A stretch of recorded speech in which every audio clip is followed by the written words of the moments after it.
Okay. Hi, Barbara. How How are you you? doing? I'm okay. That's good. So I don't know how many people we had signed up all together. I got a lot more today. I am looking at it on a PDF document, so I don't have line numbers, but you have Okay. about 30. There's about 30 people and maybe more. And the last people who signed up, I added into their email that they need to take out their contact lenses and whatever, Thank you. you know. Thank you. Yeah, I mean, they'll just be very uncomfortable in lenses. Well, we'll just keep telling them as they come in. Yeah. So if they need the extra 2 minutes to go take care of it. That's fine. Yeah. Because they probably have, well, if they wear glasses and contacts, they could use their glasses to set But up. they don't, and then the whole point is, I'm the only one who should be wearing glasses. Nobody needs glasses for this.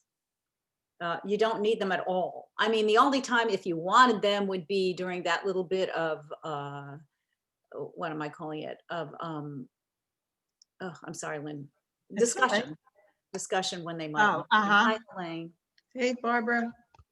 But there's Okay. really no need to see. I'm not going to demonstrate. I'm just going to Right. talk. I mean, if I do have to demonstrate anything, I'll say, take a moment and look, but it's going to be something gross, like where to put your hands. It's not. Helene, are you wearing contacts?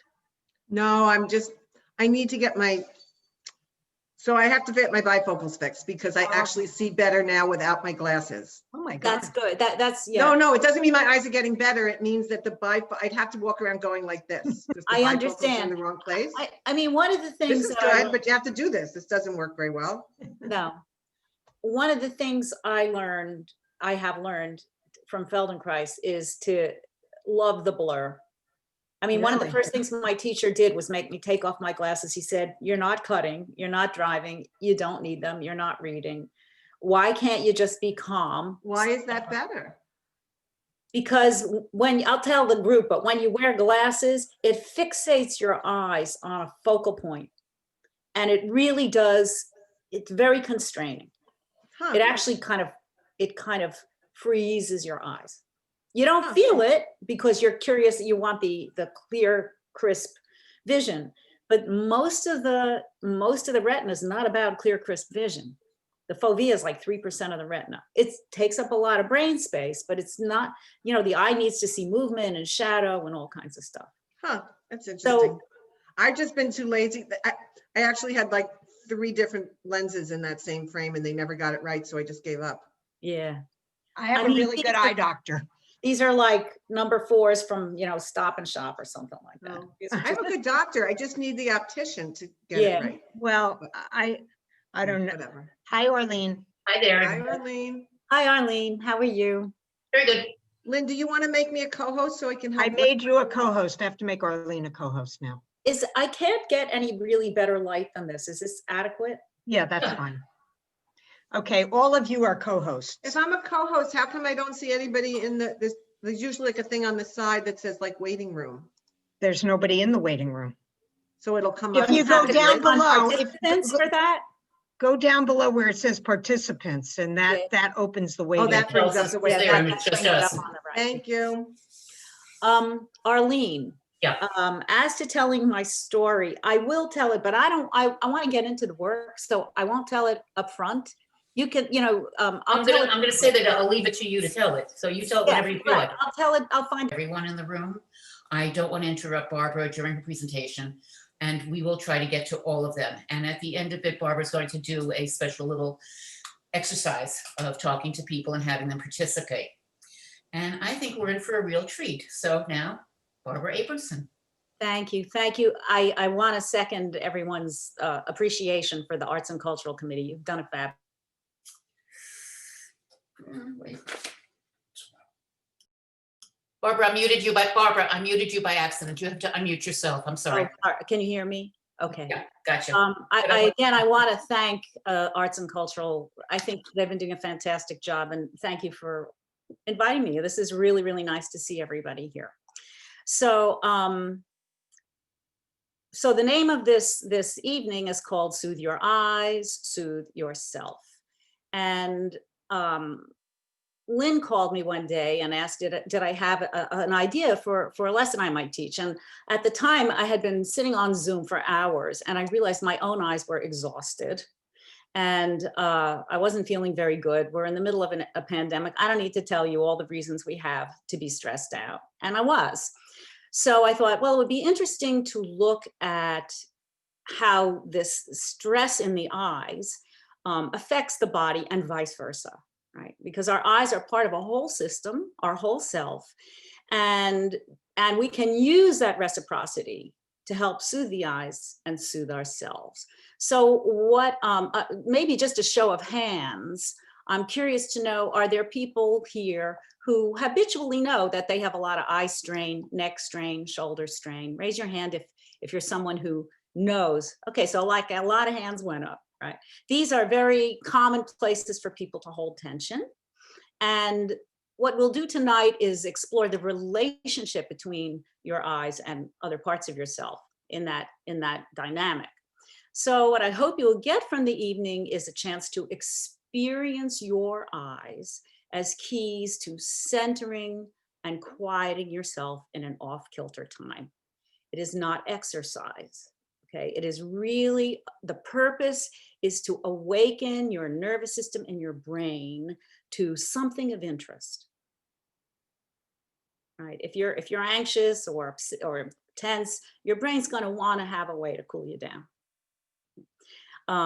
So what I think we'll do is we'll start with some movement explorations, and then we'll take breaks. And in one of the breaks, we'll have a bit of a discussion. And I just have to say a word about Zoom. I can't see everybody. Some of the movements will be small and maybe not visible to me. Some may be in your imagination. So I will do my very best to pace the lesson so that you feel you have enough time to experience them. If you really need more time, or if you need me to do something differently, please tell Arlene in the chat, and I will do my best. But I would love to pay better attention to you. It's very hard on the screen. The other thing is, you will not need to see me. You'll need to hear me, though. And so I will suggest that you look away from your computer screen, turn your chair away, because there's something that's part of the problem, right? The computer is very compelling and it's glaring at you, and it's not going to be helpful, and you don't need it. As long as you can hear me, just turn away from the screen. That's another reason I won't really be able to follow you as well as I would like. Later, I think we'll come back to the computer because this is our reality. So we need to try and apply some of what you're learning to see if we can have a better computer experience. Now, I will be giving directions, which are to direct your attention. You don't have to answer them. And indeed, you may not have answers for a lot of them, which is the point. And when you find, gee, I don't know, that's wonderful. Just acknowledge it. Just say, I wonder what that's about. The attitude is one of curiosity, openness, non-judgment. And that's the way we learn. We learn in serenity without solemnity. That was Moshe Feldenkrais's line that I love so much. Learning should be done with serenity, without solemnity, when you're ready to break into laughter. And that's how I hope you'll experience this. We're playing. Now, if you're in a chair that's very cushioned, you may not get the best feedback. The thing that is important is that you should have your feet flat on the floor. Okay, so you have to make some, and anytime you want to rest, you rest. Literally anytime, you just lean back and rest and come into the stream again when you're ready. But it's important to have your feet flat so that you're kind of have a chance to be centered, so that you're not immediately biased. I will also finally say, all of the things we do tonight could well be done lying on your back. And I hope tonight when you go to bed, you will think of one or two of the movements and do it lying down. Because when gravity is behind your eyeballs, you get a whole different sense of your eyes. And it can be very restful. And you need to be able to move your eyes in all orientations to gravity. So, okay, have your feet flat on the floor. And the first thing we're going to do is palm your eyes. So now you will have to remove your glasses. And honestly, if all you get out of tonight is the experience of palming and the pleasure of palming, I think that will be something you can use for the rest of your life. So first, excuse me, just sit quietly in your chair. Sit quietly, and let's tune in to how you are in this moment. So you feel your feet flat on the floor, and feel how the weight is in your bottom, where you're accepting support from the chair. It's possible you feel more weight on one side or the other. How do you feel generally? Do you feel collapsed? Do you feel alert?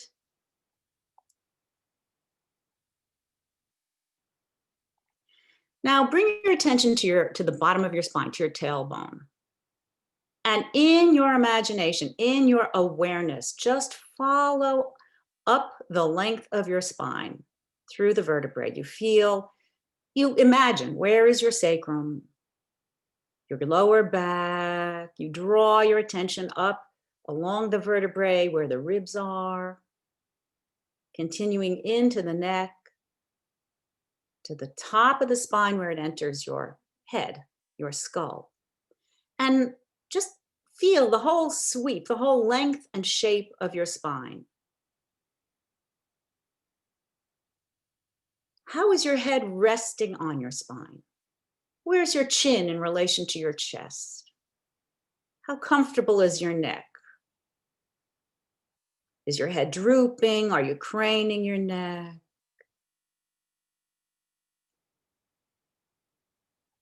And bring your attention to your breathing. How do you know you're breathing? What tells you that you're breathing? It can be hard to observe your breath without changing it, but just be with it for a moment. You breathe in, you breathe out, and there's movement and vitality and aliveness. If your belly is very tight, if you're holding in your abdomen and not allowing it to move with the breath, please let it go. Please let it go. Let it move up and down, in and out with the movement of your breath.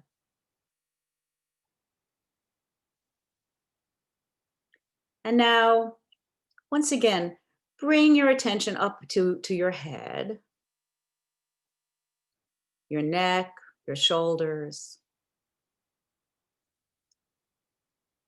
What's the feeling in your face? For example, is your brow relaxed? Can you let it be relaxed?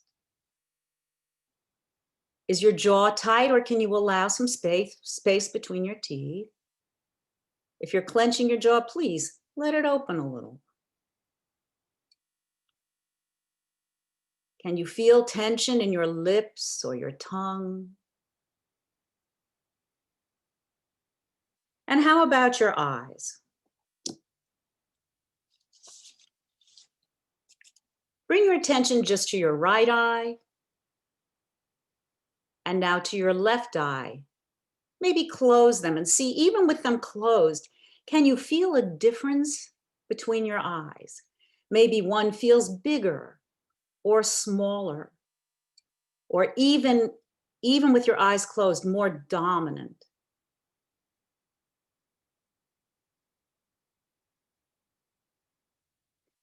Are they still comfortable? So now we'll begin the palming. Just listen first. You will take either hand, it doesn't matter which one.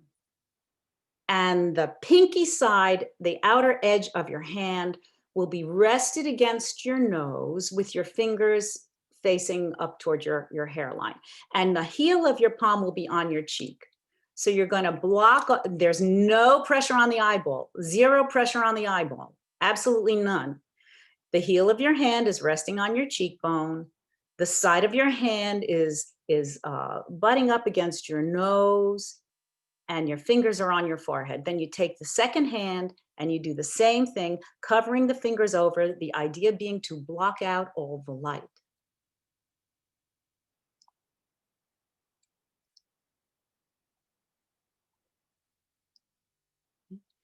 So you can open your eyes, just make sure you've blocked out the light and make any adjustment you need in your hands to be able to block out the light. And the question is, with all the light blocked out and your eyes closed, do you see anything? Most people may see shapes or colors or blips of some sort. And the question is, what's that about? There's nothing to see.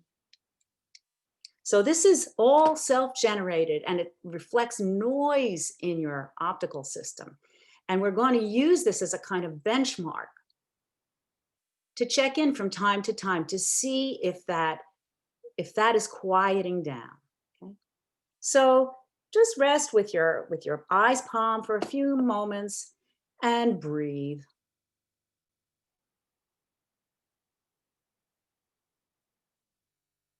And see if you can get your eyes to settle. Sometimes the eyes are restless and moving around.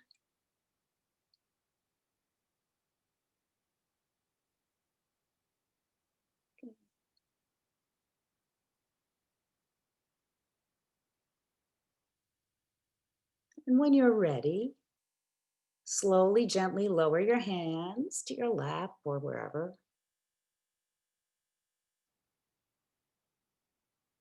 And notice how much light comes in through your eyelids. And very gently, you can lower your hands now and very gently and slowly open your eyes. And just see how they feel.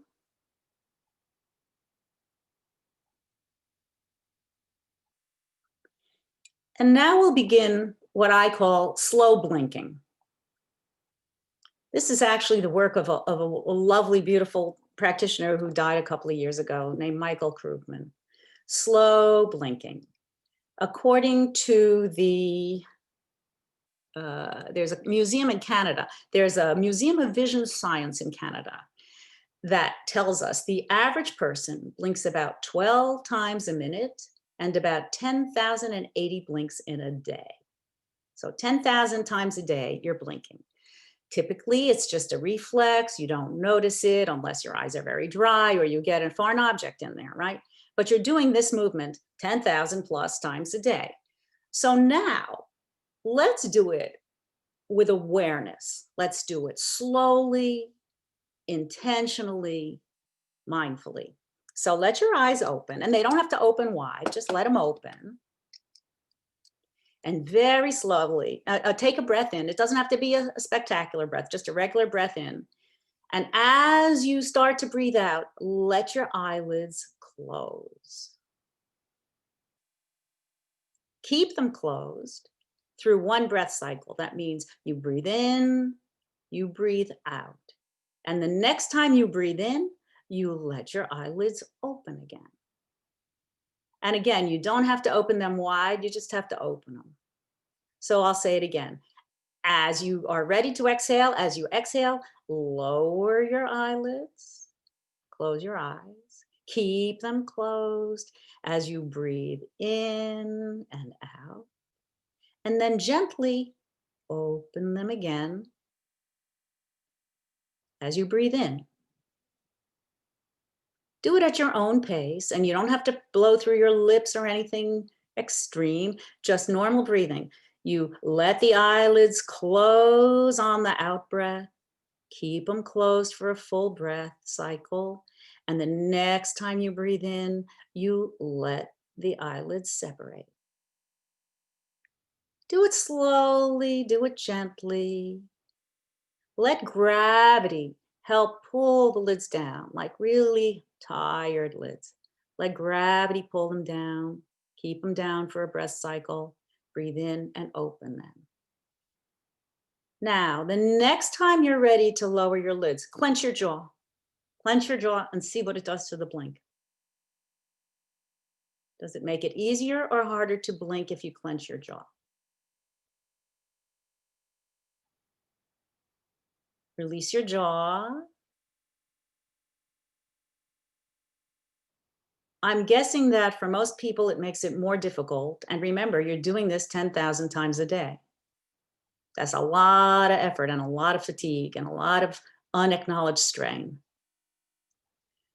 So now, a couple of times, 3 times, think of your eyelid, your upper lid, as a curtain. Just imagine that it's a curtain and it's coming down, and it alights on the lower lid and cuts out the light. Think of it as a curtain. Picture it as a curtain.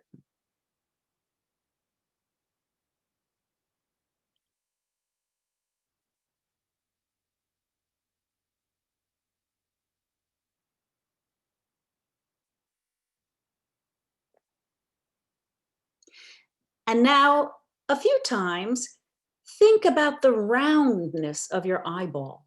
And instead of lowering your eyelid or dropping it like a curtain, think of it curving around the round front of your eyeball. And see if that affects the quality of the blinking. Can you find some gentleness there? If you think of your eyeball as it truthfully is, as it's round, and it's not like a proscenium, it's really round.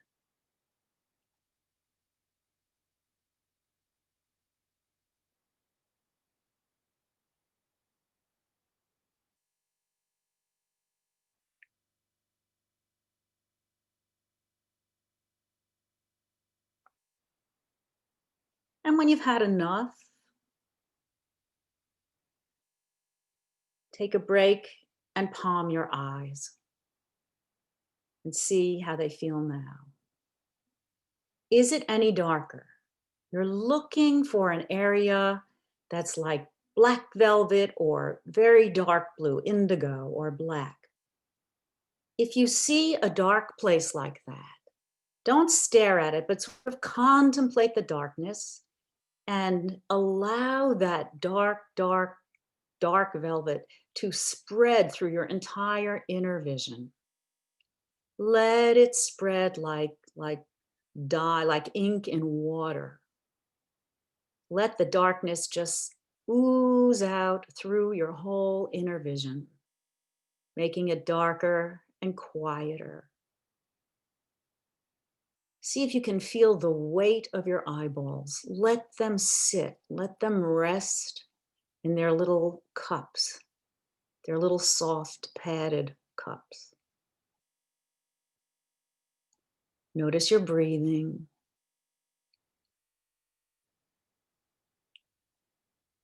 And don't put any pressure on your eyeball. Your hands are, it's only your hands are on your cheek and your forehead and your nose.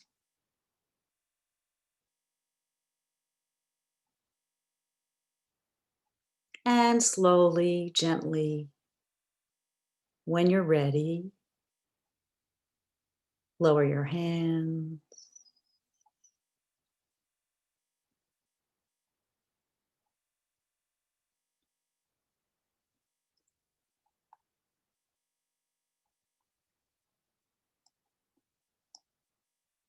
Feel your breath.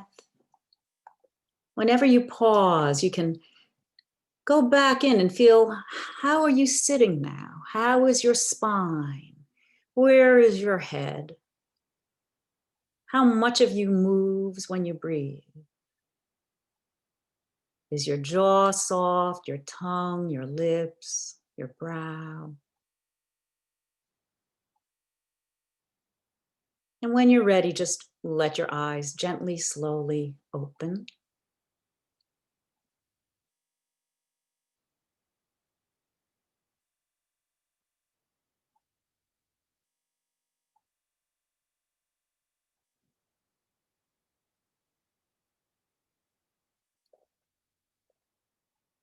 And when you get around to opening them, open them as if there's nothing to see. Allow the light to come into you. Just be receptive. Just sit there and allow the light to enter you. Don't look for anything.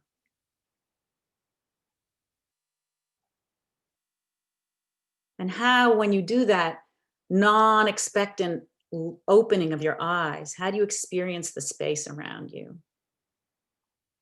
Can you connect with a certain sense of inner calm?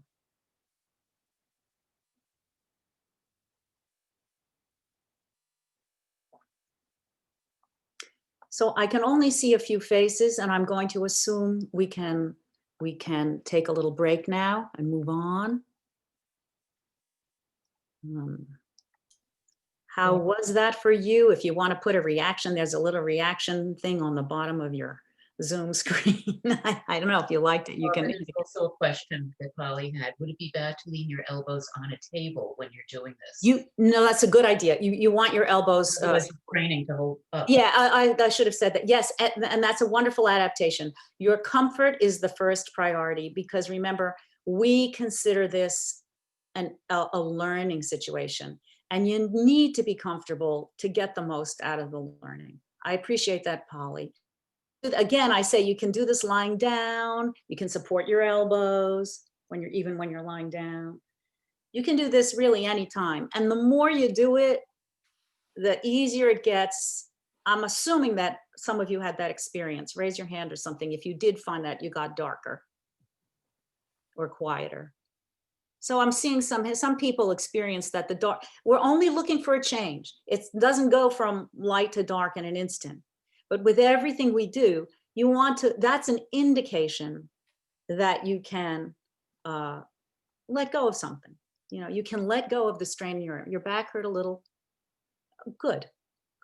You will see that the eyes are connected to the whole body. So let's take a little break and we can chat a little bit. I will tell my story now.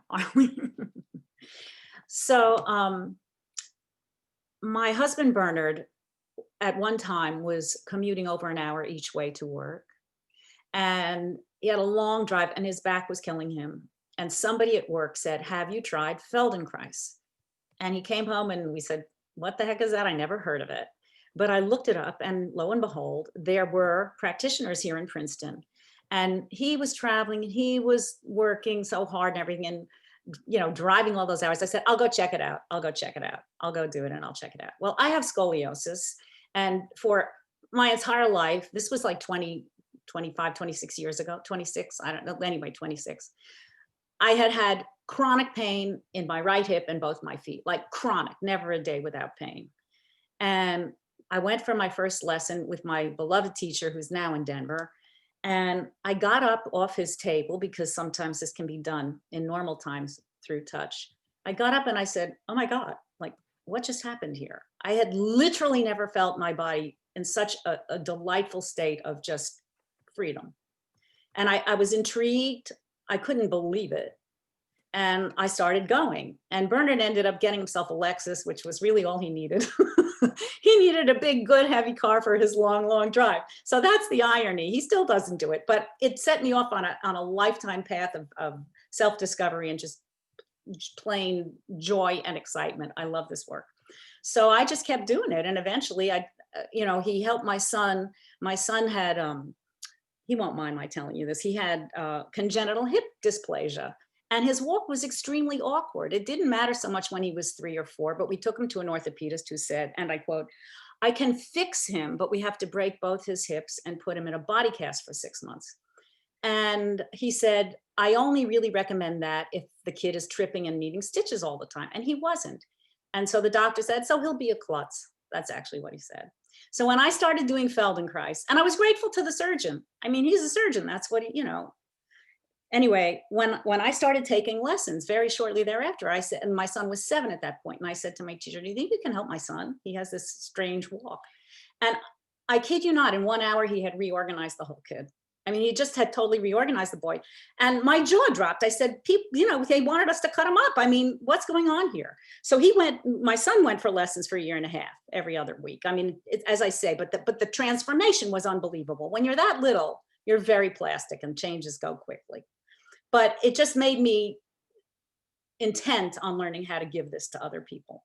So thank you for being part of that universe. So anyway, the Feldenkrais method is the work of Dr. Moshe Feldenkrais. He was not a medical doctor. He was judo master. He wrote many books about judo. He was hand-picked to teach judo in France by the guy who invented judo. He was a physicist and an engineer. He worked in the laboratory of Joliot-Curie. He was in charge of the French nuclear secrets. He ran away from Nazis and SARS and all kinds of people, right? He lived in Israel for most of his life. But he was way ahead of his time. He really started developing this work because he had completely destroyed his knees, and he needed to find a way to recover the ability to walk without surgery. So he started, his wife was a pediatrician at the time, and he watched the babies learning to move in gravity. And he said, oh, we live in a field of gravity. We have mass. And our skeletons, he maintained, evolved to counteract the force of gravity. We should all feel light and springy in our skeletons and be resting our weight on our bones. But because of a myriad of reasons, our training, our families, our accidents, our personal anatomy, we don't. And we tend not to use our skeletons optimally, and we tend to overuse our muscles to do the work of the bones. And you will see that there's a relationship between your eyes and your bones. And we're going to use that to help even find more comfort today. So anyway, Moshe was way ahead of his time in understanding that neuroplasticity was a real thing. It's a buzzword now. Everybody knows about neuroplasticity, right? That the brain continues to form connections and reform itself through life. It used to be thought that once your brain was fully developed as an adult, that was it. There was no more change. But he said, nonsense. What is learning? What is learning if not changing your brain? So all of this work, again, that we do is to talk to our nervous system, to our brain, and get it more aligned with the truth of our situation, physically, emotionally, in gravity. So if I say, here's where I would like people to be allowed to unmute themselves. And I'm going to pose a question, and I'm going to ask you, when I say eyes, what one word or short phrase comes to mind? So you can just call it out. The eyes have it. The eyes have it. Sight. Sight. A window. A window. Vision. Vision. Soul. Soul. Anything else? Okay, so we can start with that. So I heard vision. I heard the spiritual part, a window to the soul. The eyes have it. That's really a mental thing, is it not? Oh, you mean the eyes have it? Okay, that's a beautiful pun. I love that. I totally love that. Maybe we could, okay, we'll work on that. But vision is certainly the thing most people associate with their eyes. And indeed, they are organs of vision. And we rely on them so heavily. And mostly we rely on them. The glasses thing is because we rely on them for focused vision. And we'll come back to that. We over rely on them for focused vision when they have many other things to do. If you hear a loud noise, what's the first thing you do? You jump. You jump, and then what do? You Look to see you where it's look coming toward it, from. right? You look toward it. Locate the sound. You go toward the sound with your eyes. We are there for orientation, right? You look, what was that? They're for orientation, they're for vision. Have you ever walked up or down a flight of stairs and misjudged the first or last step? I see some nods, right? You've all done that. That's part of the eyes work very closely with the vestibular system for balance, right? They're really part of the balance system and the movement system. And when you mess up on a step like that, that's a little failure of the movement system that relates to the eyes. You didn't see the step. Also, anyone who's ever had eye fatigue or eye strain, that the muscle tone of the eyes and the use of the eyes has a profound influence on muscle tone, specifically through the neck and shoulders, but really all over. So it could have a spiritual component, you know, and also the eyes are emotional organs. I think now actually, we're probably paying more, when you're out with the mask on, you're probably paying more attention to the eyes. They're probably giving tons of information and we're overworking them. But the idea is that, first of all, this narrow, intense focus, this, scrutiny all the time, that relates to the body pattern of anxiety. And in fact, my former neighbor across the street here in Princeton wrote a book called Face Value. He describes some research in which researchers looked, what part of the face do other people use to detect emotion in another person? And the one emotion for which the eyes are the main indicator, in fact, they didn't even show up for almost any of the others. The brows did, but not the eyes. What do you think the emotion is that the eyes convey? Sadness, Fear. fear. Fear. You only have to see the person's eyes to know that they feel fear, according to this research. I found that fascinating, oops, something happened here. I'm sorry. Something just popped up on my, okay, I hit something, sorry. So they do carry emotion, and certainly sadness, confusion, the eyes are involved in that, but mainly they express fear, anxiety, everything in that, along that continuum. How about So joy? joy too, yes, but they're not necessary for joy. The mouth is the joy feature. Okay. They could detect it with, I'm sure they participate. What they were saying in this research was, if you only look at one part of the face, you only need the main part that you need to convey the emotion. Fear and eyes went together.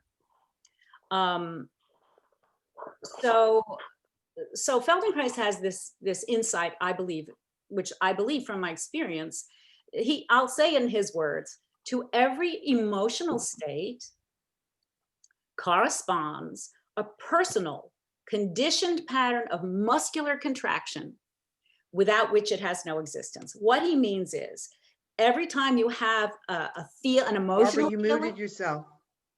I did. No. No. Can you hear me? It's fine. Yeah. Now you're good. So when you have an emotion, it comes with a thought. It comes with a body pattern of muscular contraction. That's yours. Okay.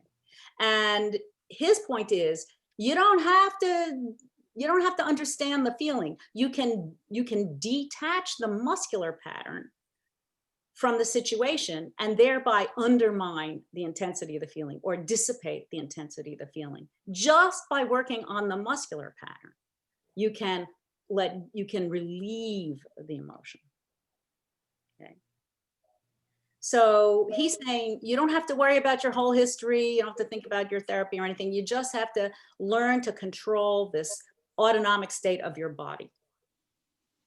And I'm hoping that you'll come away with a few little techniques and processes to help you find that when you want it, at least to improve things. So then, okay, let's get back to what the eyes do. They are also organs of attention. And, we can prove this very readily. Just take a hand and count your fingers, silently count your fingers. What did you do? You look at your hand, count your fingers. You shift your eyes, right? You shift your eyes. Really, what you're counting is how many shifts of attention. You didn't, Ziona? Okay, well, Ziona didn't, but I think for many people, they do. Nothing applies to everyone. That's the beauty of this. It's your experience. If you play an instrument or if you play the piano, when you say that, I don't need to look. I think people generally can just do it without looking too. There are many things they can, and that's a gift.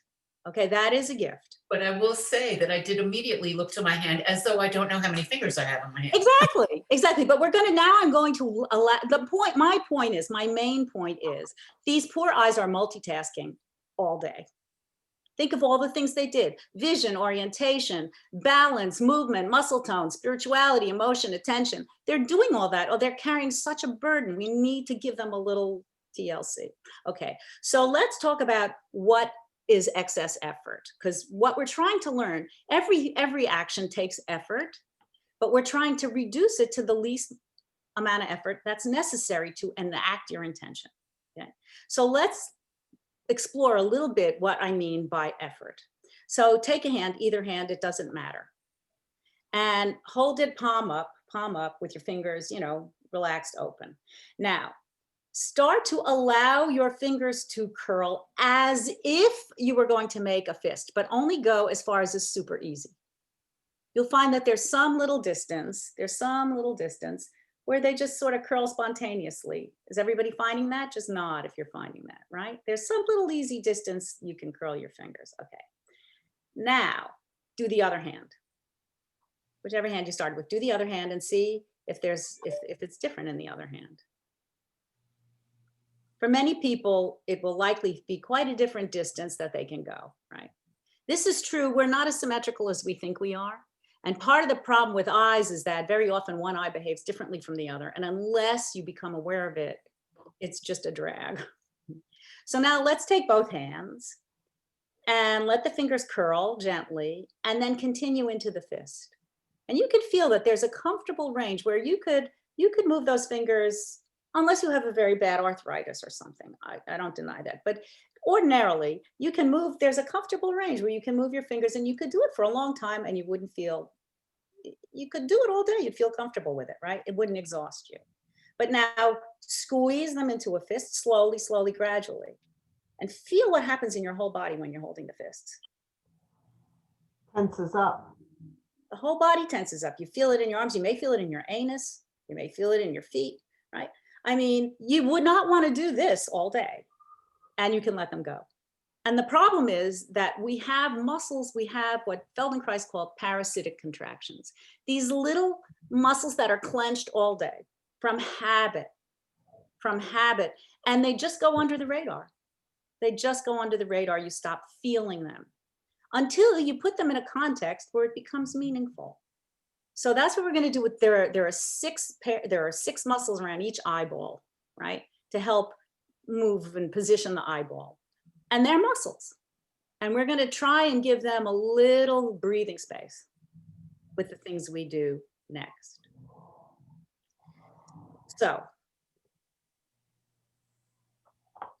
we're going to do something that I am calling tranquilize. And it occurred to me that that could have been the name of the whole thing. Tranquilize with tranquil eyes. I like it anyway. Okay, so tranquilize. The thing is, ordinarily, we sit there and we move our eyes around, look around, just look around your surroundings. And you'll see probably your eyes are moving and your head is following. Are most people having that experience? If I say look around, you move your eyes and then, you follow it around with your head, right? Mm. So when you're moving your eyes, we could say your eyes are moving in space. Now we're going to see how could your eyes be at rest in space? And this is a little bit funky. First, let's see where we are. So come back with your feet on the floor. I'll describe it, but let's just get settled and find out where you are now. So you have your feet flat. And close your eyes. Close your eyes. And do that quick little scan. How is the weight? How is your spine? How are your shoulders? Where is your head? Is your face soft, your jaw, your tongue? And maybe cover your eyes, palm your eyes for a moment and see where are you now. Now we've just been looking at the computer screen, which is kind of terrible, but maybe you'll find that you can approach the darkness faster, that you can really let go. At least let your eyes rest in their orbs.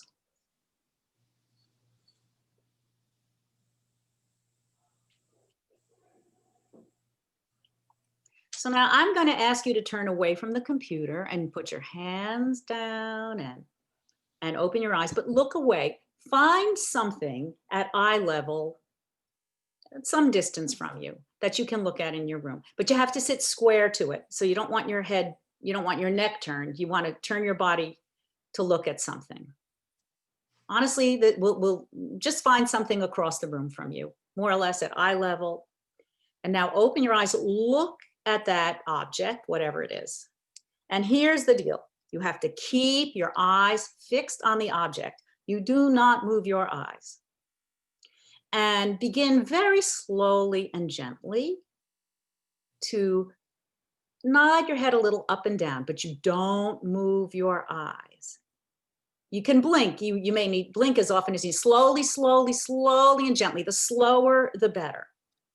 It can be a tiny movement. Again, you don't want to feel strain. So you don't want to go to the absolute limit of what you could be doing, but you're going to tilt your head a little down. Your chin comes toward your chest, and tilt your head a little up. And your eyes stay steady on the object. So now your eyes do not move in space, but your head moves around your eyes.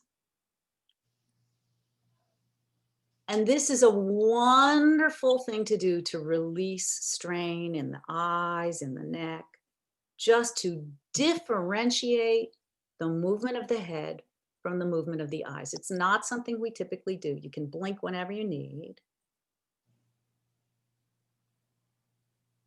Coordinate it with your breathing, however it makes sense to you. Breathe in and breathe out in some portion of the movement. Nice and slow.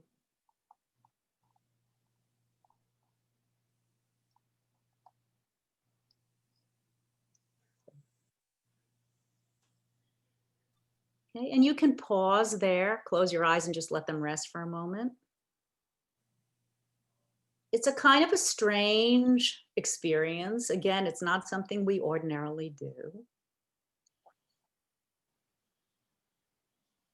And gently open your eyes. Again, don't look at the computer. Look at your object. Look at your object.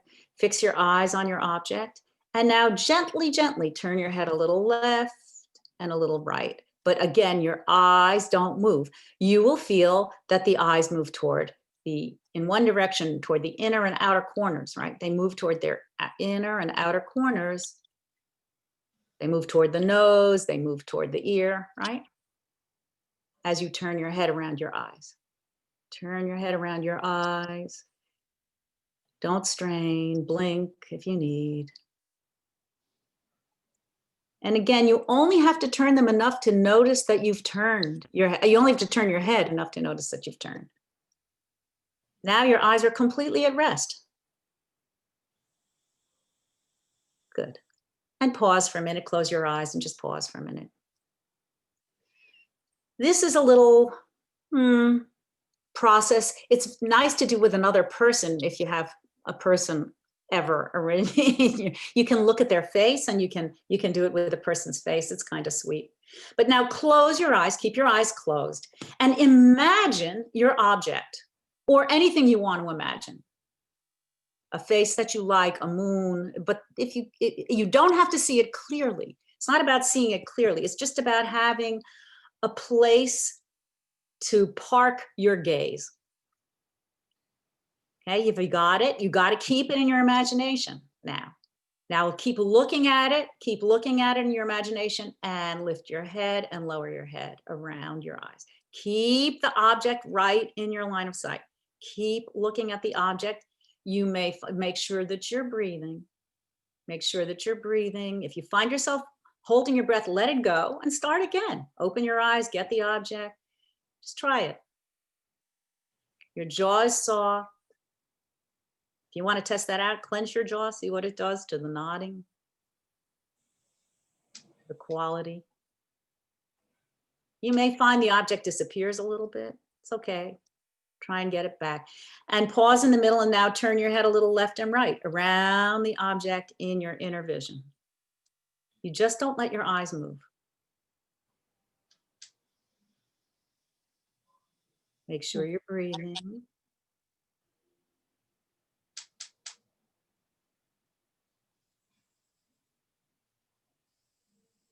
And when you've had enough, just pause, palm your eyes.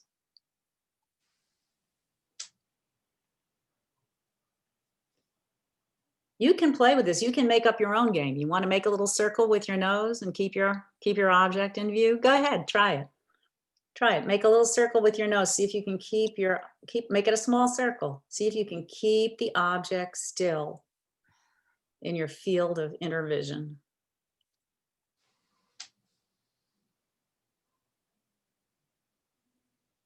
Tiny little circle, change direction, Maybe it's easier in one direction than another. Good. And just rest. You can lean back, you can palm, just rest.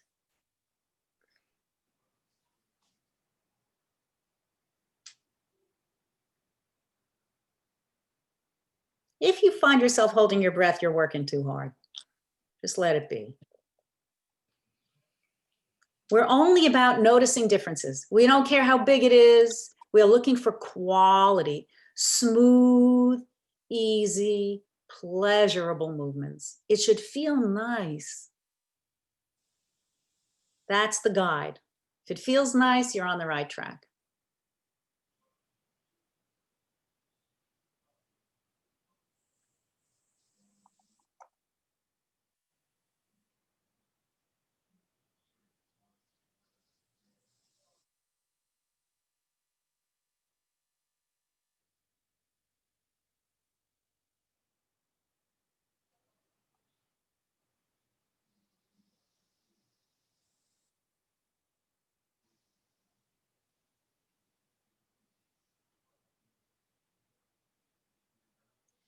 Allow your eyes simply to sit, to rest.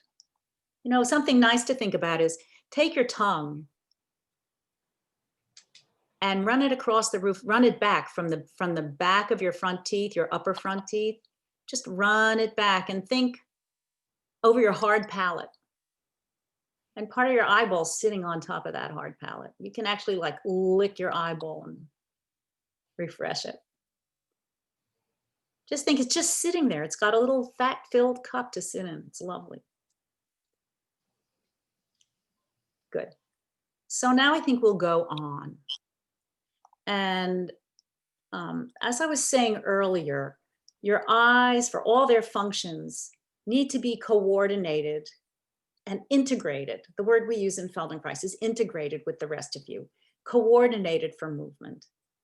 So let's bring a little bit more of ourselves into the movement. Let's take the thing we just did. Take the leaving your eyes alone. Don't move your eyes. Take your hands and put them like at your hairline. Put your elbows forward, more or less, comfortably, so that you have your head in your hands. Don't not together, just comfortable, just like this, okay? And look at your object. Look away from the screen, look at your object. And now gently lift and lower your elbows a little bit. And you'll see that it invites a little movement, right? You don't slide them, You have to connect to your skull, And as your elbows go up, you're going to carry your head a little back. And as your elbows come down, you're going to tilt your head a little forward and feel, just do that a few times. Breathe easily, your jaw is relaxed.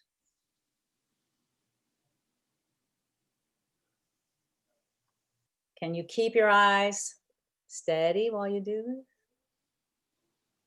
Just do tiny movements. And see if you can allow your body to move around your eyes.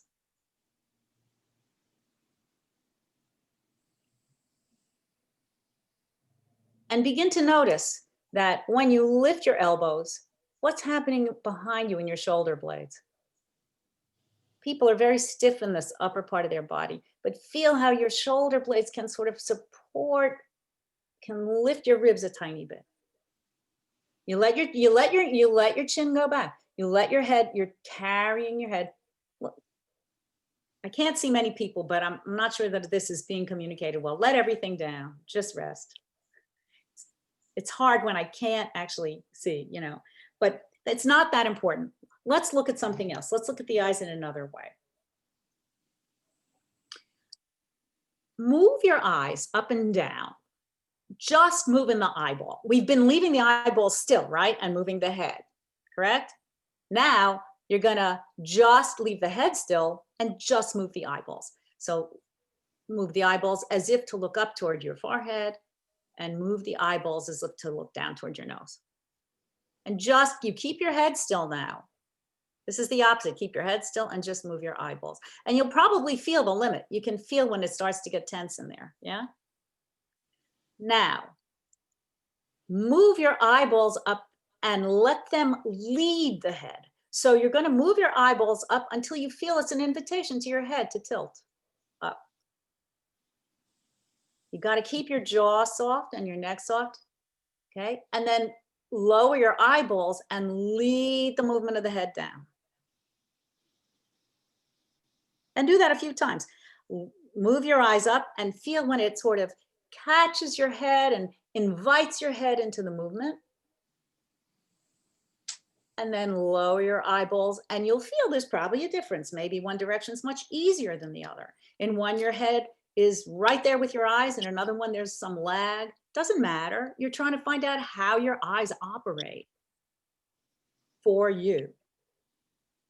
And if you find something that's a little, you don't like it, now you know. Now you can play with it and see if you can make it smoother. Now,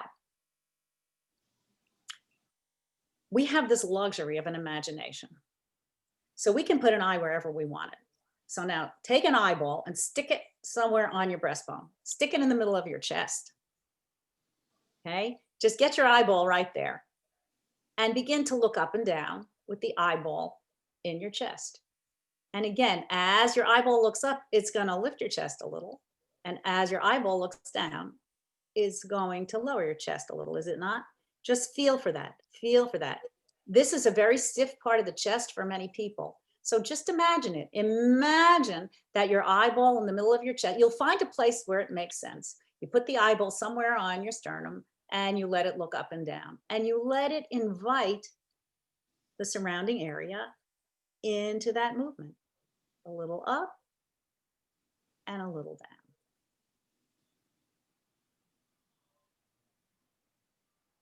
And now start to coordinate the up and down of your chest eyeball with your actual eyeballs in your head. So they all look up together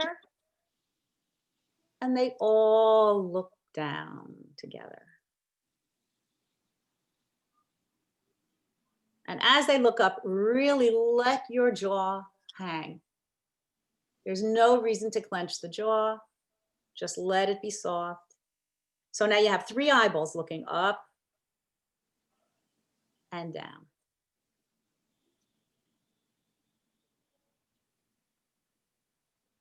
Okay, and let that be for a moment and just sit still. Now let's stick an eyeball on your tailbone. So you got it there, and then between your tuchus there, you're gonna put the eyeball there and you're gonna let it look a little up and a little down and feel how what it does. I know it's crazy, but just do it, it's fun. Imagine that you have an eyeball. Imagine that you have an eyeball. Okay, let's put it this way. Think of your tailbone, right? As if it were a little handle. Let's leave the eye out of it for a minute. Take the handle of your tailbone and lift it a little and feel what happens under your pelvis. Feel how, as you can't sit back in your chair for this. Oh, that's going to be a problem. Sit a little forward in your chair. Make sure your feet are flat on the floor. Here's where a hard chair will really be an advantage, but you'll get the idea. Okay, so now, as you lift your tailbone a little, feel how the weight of you rocks forward on your pelvis. Okay, and as you look down, as you take your handle the other direction, feel how you roll back on your pelvis toward the tailbone, right? So when one, you're lifting the tailbone with your eyeball and rolling it forward. And when you look down, you're lowering that tailbone and rolling back on your pelvis. And allow that movement of rocking forward and back or along your pelvis from your tailbone to ripple up your spine. Allow it so that when you lift your tailbone, you roll forward towards your pubic bone and feel how your lower back will arch a little. Feel how your lower back will arch a little. And as you roll back toward the tailbone, feel how your lower back will round a little, right? And go back and forth, thinking of the movement emanating from the tailbone. If you don't like the eye there, just use the tailbone. And let's coordinate that movement from the very bottom of the pelvis with the real eyes. So as you lift your tail, look up. And as you lower your tail, look down.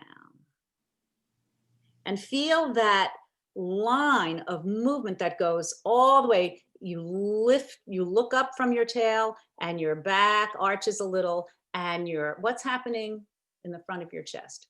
Can you feel how as your back arches, your front gets long? Your eyes look up, your chin comes away from your chest. And as your tail goes the other way and you roll back, you round your back and your front gets short and your back gets long. So do it that way. As you look up with your real eyes, you're lengthening your whole front. And as you look down with your real eyes, you're shortening your front and lengthening your whole back. And go back and forth, feeling how the movement of the eyes directs your whole spine, your whole middle. What if we put the eye on your chest again and let it lift when your eyes lift? Let it lift that part of your chest that's often very stiff in people. It doesn't have to be huge. And let the eyes all look down together as you roll back on your pelvis and shorten in front. And do that as you breathe comfortably. Make sure that you're letting it flow. Let it flow. There's no part of your spine that's not talking to its neighbor, right? One by one, they talk to each other. Look up, everything looks up, everything looks down. Now, notice if you do have an eye on your tailbone, it's looking behind you when it lifts, whereas your other eyes on the front of you are looking in front of you. What would your tail eye be seeing? What would it see? It would see your seat, it would see the back of your chair, right? It would see stuff behind you, right? It would see stuff behind you. What would the eye on your chest be seeing?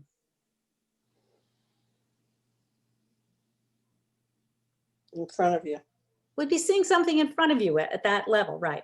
But the point is you can create a whole movement. It's one movement. Everything is lifting, everything is lowering. And the idea here is if you want to look up and see, look up, see how far up the wall you can see.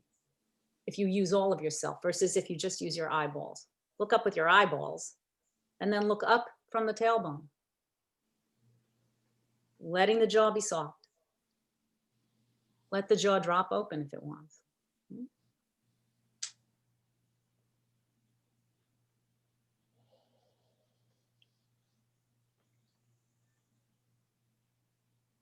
Let the jaw be soft. Let your mouth hang open. Okay, come back, palm your eyes, sit quietly.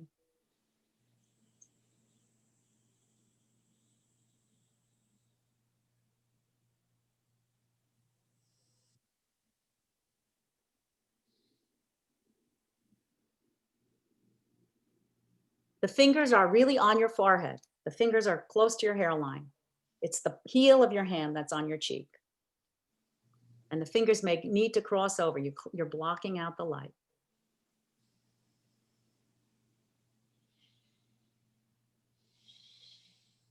So what are you looking for? Can your eyes rest quietly in their little cups?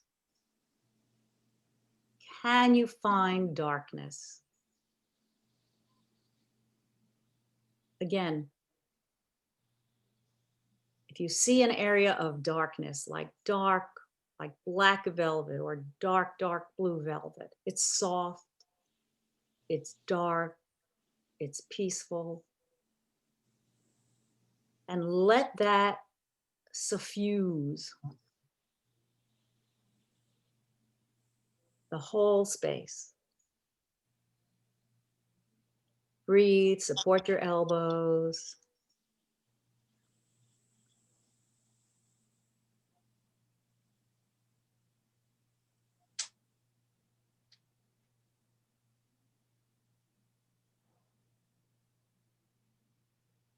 While you're palming, let's give Shakespeare the last word. While you're palming, settle your breathing. This is from Sonnet 43. When most I wink, then do mine eyes best see. For all the day they view things unrespected, but when I sleep, in dreams they look on thee. And darkly bright are bright and dark directed.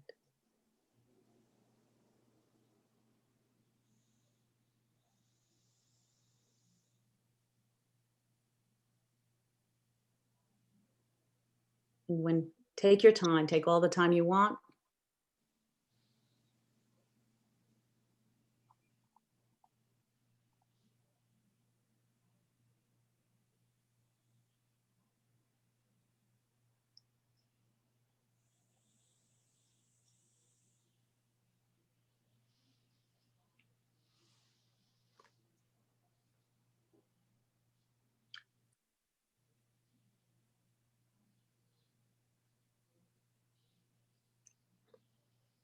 So now,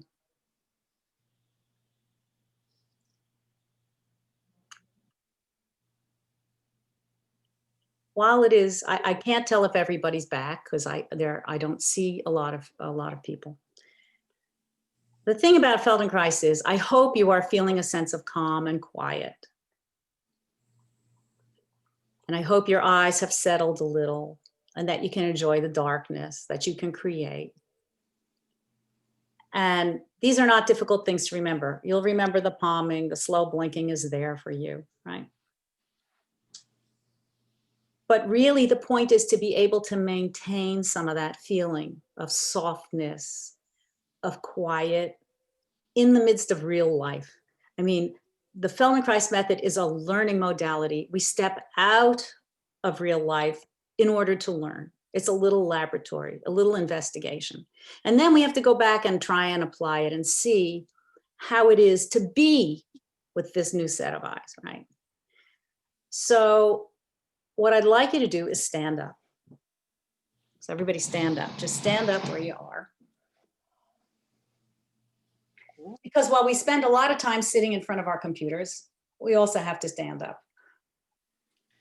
And as you stand, don't look at the computer, just stand.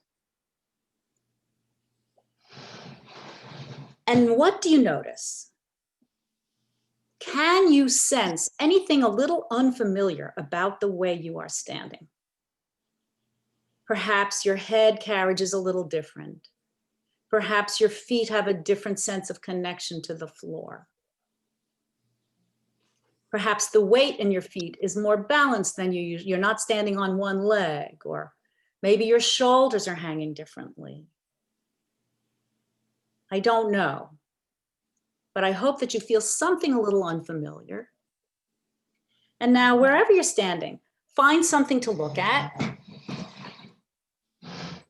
and strain to see it. I want you to reach with your eyes,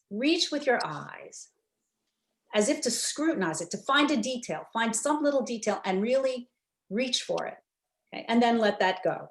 So you're gonna reach with your eyes and feel when you reach with your eyes, first of all, feel what happens in your feet. Does the weight shift? Feel what happens in your neck when you reach, when you strain to see, when you go after the detail. Relax, and the next time you do it, feel what happens in your chest. Feel if there's any effect in your chest, on your breathing.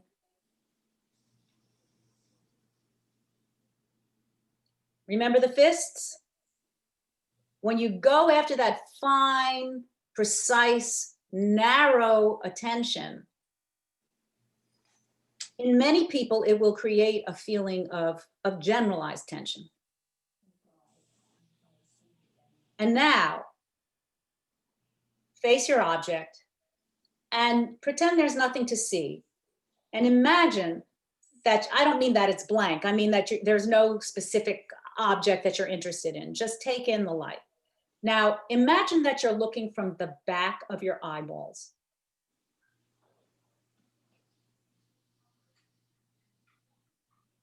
Feel what that feels like.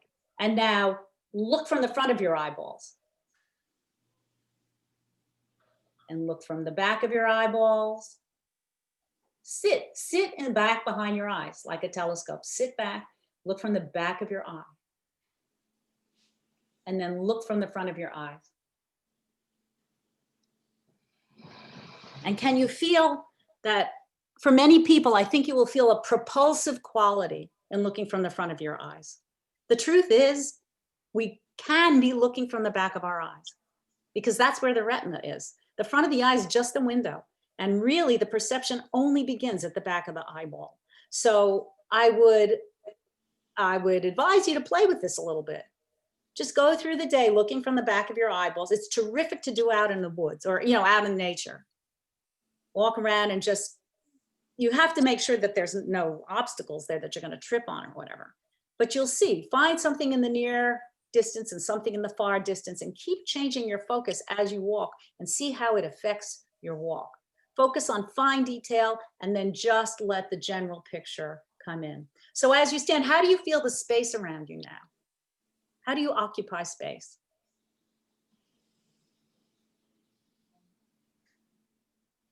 Walk a little bit, just walk, just start walking, you know, just take a few steps this way and that in your room.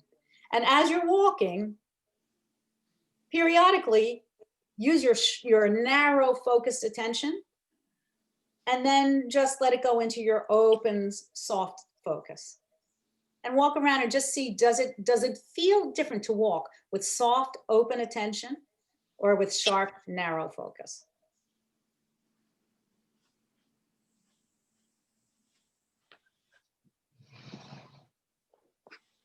And when you're ready, come on back and we'll wrap up.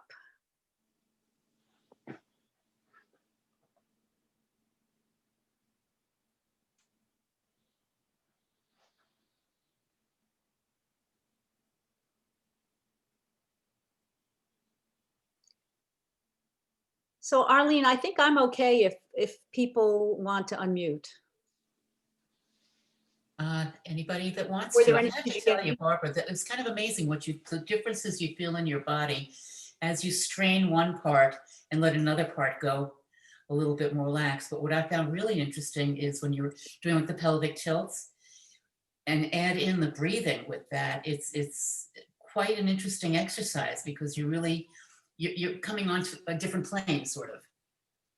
Thank you for that. I mean, I will say the breathing is an integral part of this, right? The breathing, in terms of calming yourself, soothing yourself, the breathing is absolutely has to be part of it, I would say. In terms of the eyes, you know, we did some stuff with the soft focus in the back of the eyeball and stuff. That'll relax your eyes. But I agree, Arlene, that the breathing really orchestrates the whole movement. And that's true of everything. Breathing is the sine qua non, right? It's the first thing you do. It's the last thing you do for your whole life. You have to, breathing is more important than any of the movements in Feldenkrais. If it's the indicator, am I doing this? Is this possible for me? If you're working too hard, you'll feel it in your breathing. Did anybody feel it like when you clench your jaw, did anybody have that? Clenching your jaw really kind of tightens your breath. Absolutely. I can't hear you, Irene. Unmute yourself, Irene. Unmute, Irene. We can't hear you. Can you unmute her? I know I can't. You can't. Irene, can you unmute? You're muted. You're muted. We can't hear you. Okay, can you hear me now? Yes, yes. I can do it. They've changed the rules on the Zoom stuff. I'm sorry. Go ahead, Irene. I found myself yawning and yawning and yawning. Beautiful. Yawning is also a tremendous way to relieve. Your nervous system was responding. It was saying, oh God, we can let this go. The yawning does a lot of wonderful things for the muscles that connect the jaw and the chest and the breathing. It's a very good way to just let go of tension. And you were ready for it. Your brain said, oh, that's what I'm getting from this lesson. I need to yawn. It's not about the movement. The movement is simply a vehicle for the self-observation. No, but in a lot of it, you're really locating a muscle that you weren't quite sure you could locate before. That may be true for some people, but again, we're only looking at the muscles as the way that we're really looking for the bones to do the most of the work. And what we look for, what you want the muscles to feel like, what I hope you maybe got a sense of if you were able to do the four eyes or whatever, is it starts to feel like one thing. You don't feel effort in one part of yourself when a movement is well distributed. And that includes looking up. If a movement is well distributed, the muscle tone is proportional throughout you. You're not using more effort in one place than another than you need to, right? It feels like this smooth all over kind of thing. I think people who are probably good swimmers or good, when you hit a sweet spot in tennis, you probably have that feeling. It's just one thing, right? It just feels right. It's there together. That's coordination. And that's what we're looking for in all of our, that's good quality movement. So Feldenkrais is about the ability to sense yourself, to discern these little differences, to be able to develop an easy quality, a smooth, soft, reversible, pleasurable quality in gravity, and not be fighting it all the time. May I suggest, Yeah. this works for me, another way of relaxing. Breathe in through your nose and out through your mouth in a steady way Yes. for 2 minutes, 3 minutes. Not only will you, might, at least I do, fall asleep, Mhm. but it's just a way of relaxing. But it's the steadiness of breathe in and out through your mouth, in through Yes. your nose, out through your mouth, in a natural way or in a steady way, practicing. There's a group of work, it's called ALBA. They have an interesting book called The Emotional Body. I've done some of their work. They add one more thing. Apparently these people studied cultures all around the world, and there are all kinds of ways of breathing. There's no one right way to breathe. It depends on your situation, right? So in all cultures, in no culture did they find a pattern of breathing that was related to an emotional state, which is as follows. Breathe in through the nose for a count of 4, and out through the mouth for a count of 4, with eyes soft, focused on the mid-range, eyes at rest like you were doing, just eyes tranquil. And there was no culture where that elicited an emotion. And they call it 0 state. And so I would simply add that, have soft eyes, in through the nose for 4, out through the mouth for 4, with an easy turnaround, no pausing, just like a wheel, in and out. We could try it if you want. We could try it. 0. You just keep your eyes soft and you go in through the nose. Use your own count of 4 and out through the mouth for a count of 4. And they Tonight. try it tonight. Also, slow blinking may put you to sleep. The issue with counting, I think, is when you're counting, you cannot worry because you're concentrating on the counting. You really can't put yourself somewhere else. True. That's true too. You want to occupy your mind with something neutral. Okay, a few of the things you mentioned tonight have important applications. And one of them is when you put eye drops in your eyes, you pull the bottom part out and you close your eye. And it took me a while to learn not to move my head when I move my eyes to the right and top and side and back, because that's how you apply eye drops all over. And the other application, a few of the things you mentioned are what they do in yoga, because I took just 10 lessons by Evergreen with Lynn Sirota. And a lot of the breathing things, breathe in through your nose, out through your mouth, and with your eyes, look far away at an object and then see how far on the sides you can look, then look close. And it's also different when you take off your glasses and you've had contact lens. One eye is for distance and one eye is for close. So they don't always work quite together.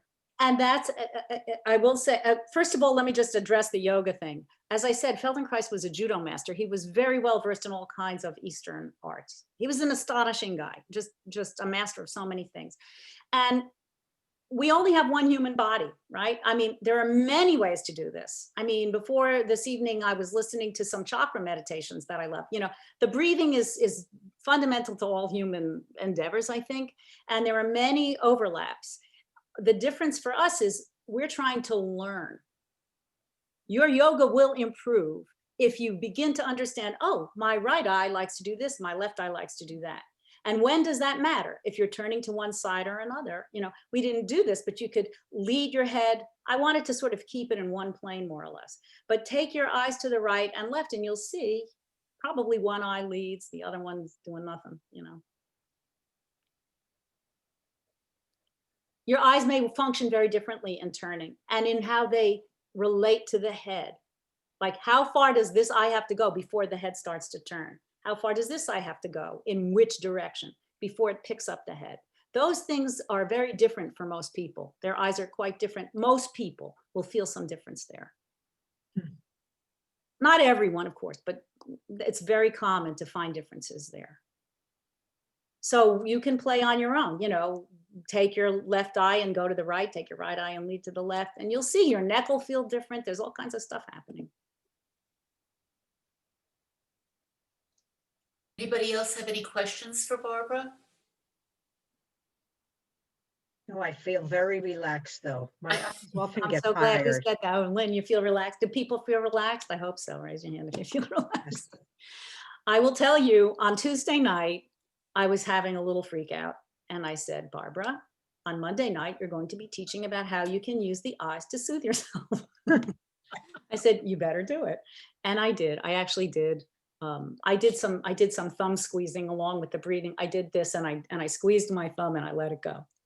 You know, What does that do? it relaxes the hand. It helps the hand let go of effort. I think that's really the point. It's very comforting to squeeze your thumb. It's like sucking it, you know. But I found it very comforting. But I really think the point is that the hand and the eyes have so much real estate in the cortex that if you can lower the temperature there, it kind of just quiets the whole system, right? It spreads out to everything, starts to just quiet down. You can see this, it's very hard to relax if you're doing this. So, but if you can make your hands relax, and the problem is you don't feel the tension you carry. You don't feel the parasitic effort. You have to manifest it in order to notice it. And then you can consciously try and, you know, reduce it or relate it to something else that moves easily. You find you have strategies for letting go. Also, Barbara, some of the techniques are like those that are used in biofeedback, where you visualize a part of your body and you visually move that part. It is biofeedback. It's just you're not using a machine. You're biofeedbacking yourself. That is why sitting on a hard chair or lying on a firm surface actually is very informative. If you're in a cushiony environment, you can't really feel the subtle shifts as well. But yes, it's biofeedback, internal biofeedback. Well, external, I mean, it's you versus you in relation to an environment and you in relation to yourself. Thank you for that. And you don't have to go to anybody. No appointments, no pay, you got it all here. You know? So Barbara, explain to me how the method helped your son. Oh, it helped my son. So my son, here's the point. Infants have to learn to mobilize. If you've ever watched a baby, no one teaches us how to walk. And you can recognize someone you know by their walk from a far distance, right? You don't even have to see them. You know their walk. That's because we all have these idiosyncratic walks. We're not hardwired for movement. It's a benefit in that we're highly adaptable as human beings, but it's a disadvantage in that we don't move as well as, say, a cat, you know, in general, right? There are somebody once said to me, one of my teachers once said, why do you think we pay professional athletes as much as we do? Because most people can't do that. Most people simply cannot reliably, time after time after time, throw a ball 100 miles an hour over a little thing. We can't coordinate ourselves that way. We're not hardwired. But they, and the Chinese acrobats, all these people, all, you know, who do these phenomenal things with their bodies, they're extremely unusual in humanity. Most of us do well enough to get by. And so Feldenkrais's point is when the baby finally gets up to walk or to do anything, to roll, to do anything, if it's good enough to fulfill the intention, there's no reason to improve. The baby doesn't know it could be any better. He just knows, oh, I can reach my toy. It's good enough, so we stop developing. And unless you put that child in a situation where they need further skill, it's good enough. So my son was able to walk. He was able to run, clumsy, but he could do it, you know, and until kids started teasing him, it didn't really become an issue. So what my teacher did, I'll show you, I don't know if you can see me. My son had a very wide pigeon-toed stance. He was sort of walk kind of like that. Okay, so it was wide stance and sort of pigeon-toed because of the way his hips developed. I don't know what it was. We don't have to know. my teacher showed him that he could get his legs under him. And then they simply kind of, I don't want to use the word self-corrected, but they said, oh, this is so much easier. His brain just said, oh, really? I could walk like this? And then he just did. And he was the captain of every track team at Princeton High School for 4 years. Huh. Cross country, every track team, every year. Is he the greatest runner in the world? No. But does he look like a kid that would get teased? No. Huh. He just had to have the feedback. He couldn't give it to himself. Our brain sits in this lovely protective shell and it can't get anything we don't give it.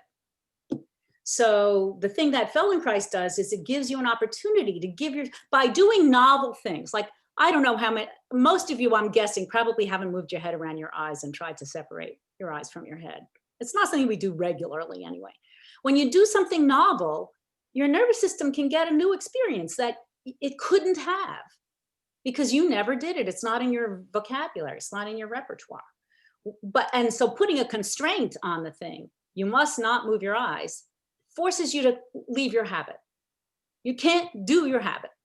You have to be creative and find another solution. And that's what our brains are great at, being creative and finding another way. So that's what we do. We just throw the ball in there and say, well, what if you tried this? How might you do it? Is it even possible? There are some Feldenkrais lessons that he called the impossible lessons. And the question there is, how do you talk to yourself when you can't do something? Interesting. Right? It's impossible, but still you're beating yourself up. Let it go. Find out what you could do. You know, a lot of people in my practice come with pain, and very often the best you can offer them is less pain, which is an improvement. You know, how can we keep improving? How can we lower the noise? We want to increase the signal to noise ratio in the nervous system. If we can quiet the noise, you can feel very tiny little differences.